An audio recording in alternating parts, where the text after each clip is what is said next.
नमस्कार। दोपहर के 3 बजने वाले हैं और वक्त हो गया है बड़ी खबर का। तो बड़ी खबर यही, क्योंकि कल हम सब गणतंत्र दिवस मनाएंगे, लेकिन कल के दिन जो ट्रैक्टर रैली निकलनी है उसको लेकर ज्यादा हलचल है। दिल्ली में कल होने वाली ट्रैक्टर रैली के लिए पश्चिमी उत्तर प्रदेश के किसानों का जत्था रवाना हो गया है। मेरठ से कई ट्रैक्टर में किसान रवाना हुए हैं। ये किसान अब धीरे धीरे दिल्ली की तरफ बढ़ रहे हैं और ट्रैक्टर परेड में शामिल होंगे। NH 58 से दिल्ली की ओर किसानों का जत्था बढ़ रहा है। तो पहले ही किसानों ने घोषणा की थी, उसके बाद दिल्ली पुलिस और किसानों के बीच में इस बात को लेकर सहमति बनी कि आप गणतंत्र दिवस के दिन अपनी ट्रैक्टर रैली या अपनी परेड निकाल सकते हैं। तो इसके लिए आप देखिए जरा, किसानों का जत्था पश्चिमी उत्तर प्रदेश से दिल्ली की तरफ रवाना हो रहा है और जगह जगह जो किसान आ रहे हैं उनके लिए भी तैयारी की गई है। कहीं लंगर लगाया गया है, कहीं उनके लिए और व्यवस्थाएं की गई हैं। तो तस्वीरें देखिए जरा। इन सबके बीच हालांकि सियासत भी हो रही है। तो फिलहाल अब कल जहां हमें परेड दिखेगी राजपथ पर, वहीं ट्रैक्टर रैली भी देखने को मिलेगी।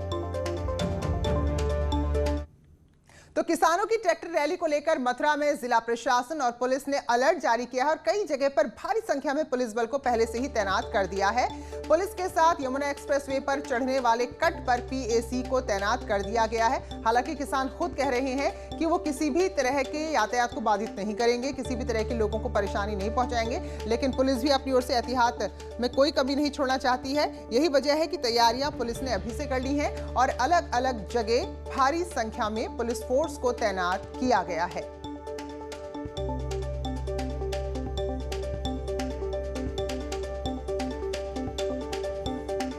और ADG कानून व्यवस्था प्रशांत कुमार का कहना है कि NCR में किसानों के ट्रैक्टर मार्च का पूरा रूट तय है और इस हिसाब से पुलिस ने भी अपनी तैयारी कर ली है। जो 26 जनवरी के लिए यहाँ से मुख्यालय स्तर से विस्तृत निर्देश सभी हमारे फील्ड फॉर्मेशंस को दिए गए हैं। इसके तहत सभी जो महत्वपूर्ण स्ट्रैटेजिक हमारे वाइटल इंस्टॉलेशंस हैं उसकी सुरक्षा, इसके अलावा धर्मशालाओं की, लॉजेस की चेकिंग और इसके अतिरिक्त हमारी QRT बहुत स्ट्रैटेजिक जगहों पे हम लोगों ने फिक्स की है। और ये भी हम देख रहे हैं कि ऐसी यात्राएं जो कि पूर्व में न निकली हों या जिनका कोई वेरिफिकेशन नहीं हुआ, वैसे लोग तिरंगा यात्रा के नाम पे ऐसी यात्राएं निकाल के माहौल गड़बड़ करना चाहते हैं। तो इस तरह की चीज़ों पे भी कहा गया है कि इसका पूरा वेरिफिकेशन कर लें, जो ट्रेडिशनल हैं वही निकलें, उसकी भी पूरी सुरक्षा व्यवस्था बॉक्स फॉर्मेशन में हम उसकी सुरक्षा करेंगे। इसके अतिरिक्त हमारे कुछ किसान बंधु भी हैं जो जगह जगह उनकी छोटी मोटी जो डिमांडें हैं उनसे भी लगातार वार्ता चल रही है, लोगों से लगातार हम लोग कन्विंस कर रहे हैं और उनका काफ़ी सहयोग भी मिल रहा है। और उसके सहयोग को देखते हुए भी अभी तक किसी तरह की कोई ऐसी अप्रिय घटना नहीं हुई है। तो शांतिपूर्ण तरीके से किसानों को ट्रैक्टर रैली निकालने की अनुमति मिल गई है, लेकिन इन सबके बीच सियासत भी हो रही है। और अब समाजवादी पार्टी ने ऐलान कर दिया है कि वो 26 जनवरी को यानी कि कल पूरे प्रदेश में ट्रैक्टर रैली निकालेगी। पार्टी के राष्ट्रीय अध्यक्ष का कहना है कि 26 जनवरी को लेकर अपने कार्यकर्ताओं को उन्होंने निर्देश दे दिए हैं। ट्रैक्टर से ध्वजारोहण कार्यक्रम में रैली करने के लिए तहसील स्तर पर निर्देशित किया गया है। तो SP पार्टी जो समाजवादी पार्टी है, किसान के आंदोलन के समर्थन में है और उसी के मद्देनजर खुद को किसानों के साथ दिखाने की एक और कोशिश। और कल जब गणतंत्र दिवस होगा तो राज्य के सभी जिलों में तहसील स्तर पर राष्ट्रीय ध्वज लगाकर कार्यक्रम करने के निर्देश अखिलेश यादव ने अपनी पार्टी के कार्यकर्ताओं को दे दिए हैं।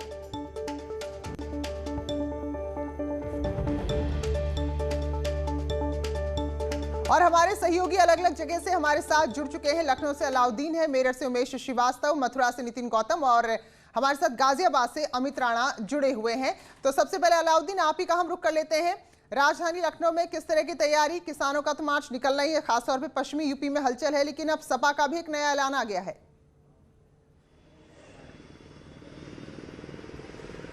जी हाँ, किसान घेरा कार्यक्रम जो कि 2 महीने तक चला था, फिर युवा घेरा कार्यक्रम 1 महीने तक, और तीसरे कार्यक्रम का ये ऐलान है जो किसानों के समर्थन में समाजवादी पार्टी आई है। लखनऊ की जहां तक बात है, कुल 5 तहसीलें हैं क्योंकि इसका आयोजन तहसील स्तर पर होना है।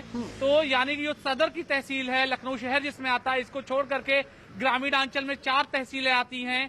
तो उन तमाम जगहों के जो अध्यक्ष हैं, वहां के जो पदाधिकारी हैं, उन तमाम लोगों ने तैयारी जो की है, जो पार्टी ऑफिस से उनको निर्देश मिला उस हिसाब से तैयारियां की हैं।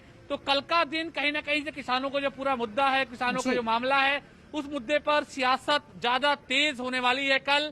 और खासतौर से तब जब इससे पहले 3 आंदोलनों के बीच में समाजवादी पार्टी के कार्यकर्ताओं को प्रदेश भर में जो अपना धरना प्रदर्शन का रुख दिखाया था, उसके बाद कई जगहों पर गिरफ्तारियां, लाठीचार्ज, मुकदमे भी हुए थे। तो शायद कल ऐसी तस्वीरें कुछ देखने को फिर से मिल सकती हैं तहसील स्तर पर, जब समाजवादी पार्टी के लोग ट्रैक्टर लेकर के आएंगे। जी बिल्कुल, तो मेरठ का रुख करेंगे। उमेश हमारे साथ जुड़े हुए हैं। तो उमेश, क्योंकि पश्चिमी यूपी के किसान कुछ कूच कर चुके हैं और कुछ कूच कर रहे होंगे, पुलिस की अपनी तैयारी है, तो फिलहाल क्या कुछ हलचल कल को लेकर?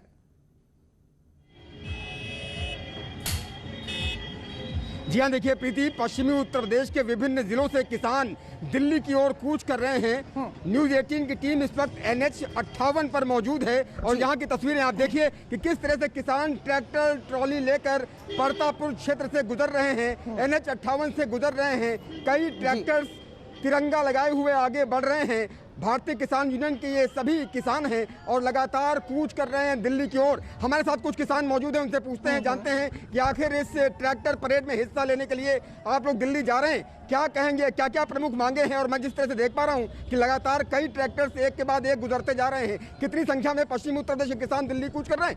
नहीं, बिल्कुल किसानों के जीवन का सवाल है और हर किसान की आज इच्छा है। हर किसान परेड में शामिल होने के लिए अपने घर से एक व्यक्ति को भेज रहा है और निश्चित रूप से हम सरकार से ये आग्रह करते हैं कि अब भी आप हमारी बात मान लीजिए, काले कानून वापस ले लीजिए, MSP पे कानून बना दीजिए, उसी में भलाई है। और हम सब गणतंत्र दिवस आज देश का किसान दिल्ली की सड़कों पर मनाने के लिए दिल्ली जा रहा है। गणतंत्र दिवस मनाने के लिए देश का किसान, पश्चिमी उत्तर प्रदेश का किसान दिल्ली की ओर कूच कर रहा है। यहाँ पर आप देखिए कि किस तरह से किसान इकट्ठे हैं। बाबूजी, क्या कहेंगे? हाथों में तिरंगा लिए हुए हैं और दिल्ली की ओर कूच कर रहे हैं, क्या कहना चाहेंगे सरकार से? सरकार से तो हम यही कहेंगे कि ये जो तीनों काले कानून लाए हैं इनको वापस ले और हमारी जितनी समस्याएं हैं उनका सारों का हल करे। यहाँ पर आप देखिए कि नाचते गाते हुए ये युवा करेंगे। उमेश, मेरठ की तस्वीरें आप दिखा रहे हैं, अमित हमारे सहयोगी। तो अमित, ये सीमावर्ती जिला उत्तर प्रदेश और दिल्ली का, और जमावड़ा आपके पीछे भी काफी नजर आ रहा है।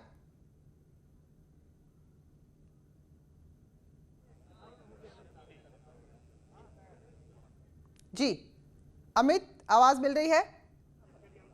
मथुरा का हम रुख करते हैं। तो नितिन, क्योंकि मथुरा से भी किसान कूच कर रहे हैं, तो फिलहाल अभी क्या यहाँ किसानों की तैयारी है? निकल चुके हैं, कल कब निकलेंगे? पुलिस प्रशासन क्या तैयारी कर रही है?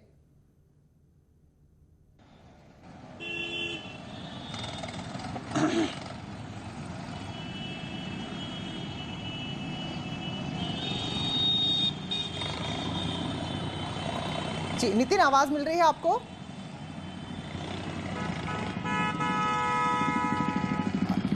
अमित, आपको आवाज मिल रही है? तो चलिए हम कोशिश करें संपर्क साधने की, लेकिन फिलहाल हमारे जो सहयोगी उनके पीछे किसानों की आप भीड़ देख सकते हैं और लगातार दिल्ली की तरफ कूच कर रहे हैं। अमित, आवाज मिल रही है आपको? जी प्रीति, सुन पा रहा हूं मैं आपको। बिल्कुल बिल्कुल अमित, ये तो बॉर्डर वाला इलाका है, तो यहाँ तो कुछ ज्यादा गहमा गहमी होगी।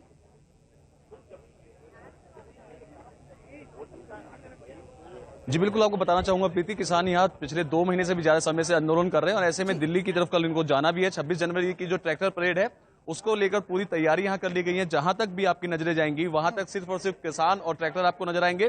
कुछ महिला किसान भी हैं जो कि खुद ट्रैक्टर चलाकर यहाँ आई हैं, उनसे जानेंगे और बात करेंगे।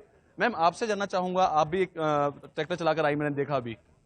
जी, कहाँ से आए हैं आप? मैं काशीपुर से आई हूँ। काशीपुर से? हाँ जी, काशी ट्रैक्टर मार्च में आप भी जाएंगे कल? ट्रैक्टर मार्च में मैं कल जाऊंगी। आप बताइए कि आप भी ट्रैक्टर मार्च के लिए पूरी तरीके से तैयार है, क्योंकि रूट में भी तैयार कर दिया गया है।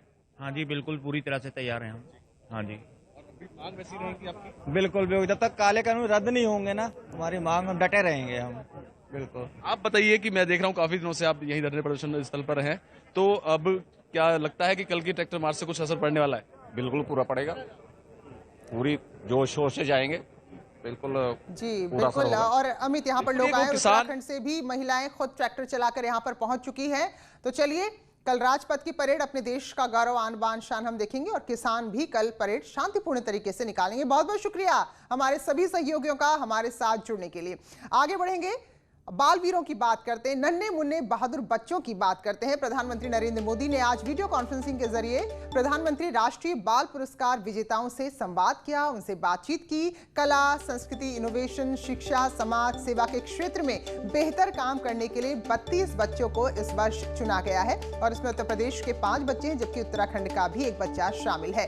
कला संस्कृति के क्षेत्र में 7, इनोवेशन के क्षेत्र में 9, शिक्षा के क्षेत्र में, वहीं खेल की कैटेगरी में 7 बच्चों को और बहादुरी के लिए 3 बच्चों को पुरस्कार दिया जाएगा। इस कार्यक्रम के दौरान प्रधानमंत्री ने बच्चों से बातचीत में कहा कि आपको इस सफलता की खुशी में खो नहीं जाना है। जब आप यहां से जाएंगे तो लोग आपकी खूब तारीफ करेंगे, लेकिन आपको ध्यान रखना है कि ये तारीफ आपके कर्म के कारण है। तो बच्चों को प्रोत्साहित किया प्रधानमंत्री ने, और जो बच्चे प्रधानमंत्री से संवाद करने के लिए जुड़े थे, उनसे हमारे सहयोगी ने बातचीत की है, तो वो भी आपको दिखाते हैं। अलीगढ़ के रहने वाले मोहम्मद शादाब, इनसे बात करते हैं। जैसे यहां बताया गया है कि मोहम्मद शादाब ने अमेरिका तक में भारत का झंडा गाड़ा है, देश का नाम रोशन किया है। शादाब, आप अमेरिका में युवा एम्बेसडर की तरह काम कर रहे हैं। स्कॉलरशिप हासिल करके अलीगढ़ से अमेरिका तक की यात्रा आपने की, कई अवार्ड भी आपने जीते और विमेन एम्पावरमेंट के लिए काम भी कर रहे हैं। इतना सब करने की प्रेरणा आपको कहां से मिलती है? आदरणीय प्रधानमंत्री जी, नमस्कार। सबसे पहले तो मैं ये बताना चाहूँगा कि मैं अलीगढ़ मुस्लिम विश्वविद्यालय का 11वीं कक्षा का छात्र हूँ और इतना सब कुछ करने की प्रेरणा मुझे अपने माता पिता एवं अलीगढ़ मुस्लिम विश्वविद्यालय के टीचरों से मिलती है। जैसा कि हम सब जानते हैं कि अलीगढ़ मुस्लिम यूनिवर्सिटी एक ऐसी जगह है जिसने इस दुनिया को बहुत अच्छे अच्छे जेम्स दिए हैं। ऐसा ही मैं चाहता हूं कि मैं भी अलीगढ़ मुस्लिम यूनिवर्सिटी का नाम रोशन करूं और देश के लिए कुछ कर गुजरूं। तो आपके माताजी पिताजी भी कुछ न कुछ ऐसा करते थे कि तुम्हारे पास ही सब करवाते हैं? नहीं, मेरे माता पिता का शुरू से ही सपोर्ट रहा है कि जैसा मेरे माता पिता का कहना है कि जैसा कि doctor APJ Abdul Kalam Azad sir थे, उन्होंने देश को इतनी बड़ी मिसाइल दी जो आज। और अब बात करेंगे नोएडा की, जहां मुख्यमंत्री योगी आदित्यनाथ खुद तो नहीं आ पाए खराब मौसम की वजह से, लेकिन सौगात कई सारी नोएडा को दी। करीब 700 करोड़ की 80 परियोजनाओं का लोकार्पण किया है मुख्यमंत्री ने। तो मौसम खराब था, जिसकी वजह से दौरा मुख्यमंत्री का आज रद्द करना पड़ा। बाद में मुख्यमंत्री लखनऊ से वर्चुअली जुड़े और परियोजनाओं का लोकार्पण किया। नोएडा कमिश्नरेट सिस्टम की तारीफ की मुख्यमंत्री ने और उन्होंने कहा कि इसके बाद कानून व्यवस्था तेजी से सुधर रही है।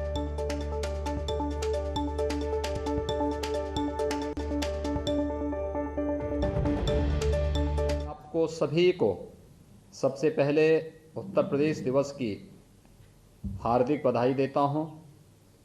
एक साथ सैकड़ों करोड़ रुपए की परियोजनाओं का नोएडा अथॉरिटी ने आज लोकार्पण किया है। शिलान्यास का कार्यक्रम भी वहां पर संपन्न हुआ है।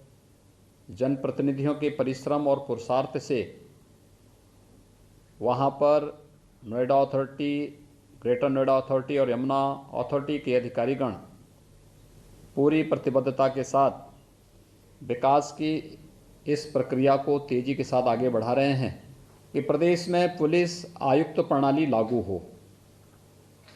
और यह सौभाग्य प्रदेश की राजधानी लखनऊ को और आर्थिक राजधानी के रूप में तेजी के साथ विकास के पथ पर अग्रसर गौतम बुद्ध नगर को प्राप्त हुआ है।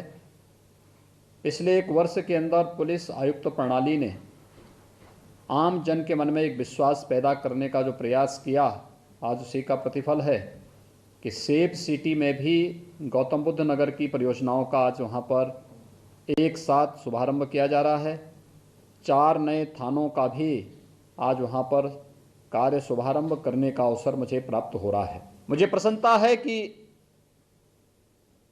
गौतम बुद्ध नगर जनपद के हमारे जनप्रतिनिधियों के सामूहिक प्रयास से आज विकास की एक नई दौड़ के साथ देश के अंदर तेजी के साथ विकास के पथ पर यह जनपद अग्रसर हुआ है।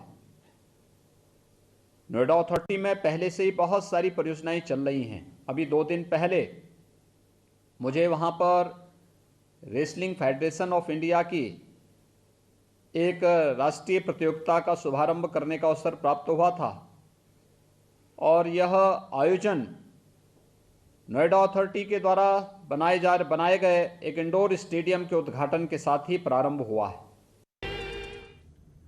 स्वागत है ब्रेक के बाद। नाकुला में हुई झड़प के बाद भारतीय सेना का आधिकारिक बयान भी सामने आ गया है। सेना ने बयान जारी करते हुए कहा है 20 जनवरी को नॉर्थ सिक्किम के नाकुला में छोटी सी झड़प हुई थी। मसले को स्थानीय कमांडर के स्तर पर तय प्रोटोकॉल के तहत सुलझा लिया गया है।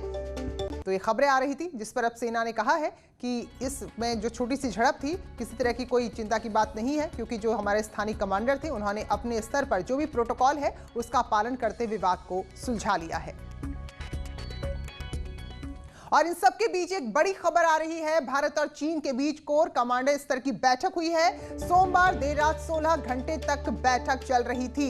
रविवार सुबह 10 बजे से कमांडर स्तर की बैठक शुरू हुई थी जो रात 2:30 बजे तक चली। तो इससे आप अंदाजा लगा सकते हैं कि काफी ज्यादा गंभीर चर्चा हुई है। कई सारे महत्वपूर्ण मसलों पर बात